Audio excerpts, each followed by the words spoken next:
Fried chicken বৃষ্টির সন্ধ্যাবেলায়। চলো বলে দিই তোমাদের রেসিপি। 4টে বড় বড় চিকেনের পিস নিয়ে লেবুর রস মাখিয়ে রেখে দেওয়ার পর তার ভিতরে দিলাম গোলমরিচ, স্বাদমতো লবণ, হলুদ, কাশ্মীরি লঙ্কা গুঁড়ো, জিরে গুঁড়ো, ধনিয়া গুঁড়ো, সামান্য একটুখানি টমেটো সস, আর তার ভিতর দিলাম সামান্য একটুখানি সয়া সস।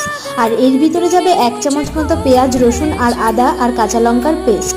দেবো একটু ভিনিগার, একটু গোলাপ জল। ভালো করে ম্যারিনেশন করে 2 থেকে 3 ঘন্টা রেখে দেবো। অন্য একটা পাত্রে একটু টক দই, তার ভিতরে স্বাদমতো লবণ, গোলমরিচ গুঁড়ো, শুকনো লঙ্কা গুঁড়ো দিয়ে ভালো করে আর একটা ডিম ফাটিয়ে একটা ব্যাটার তৈরি করে নেব। আর একটা পাত্রে ময়দার কর্নফ্লাওয়ার নিয়েছি। ব্যাটারের ভিতরে চিকেনটা দিয়ে ময়দার কর্নফ্লাওয়ারে কোটিং করে 2 থেকে 3 বার জলে চুবিয়ে কোটিং করার পর ফ্রিজে রেখে দেবো 1 ঘন্টা। এবার অনেকটা পরিমাণে তেল দিয়ে চিকেনগুলোকে 30 থেকে 35 মিনিট ধরে লো ফ্লেমে ভাজতে হবে যাতে ভেতরে কাঁচা না থাকে।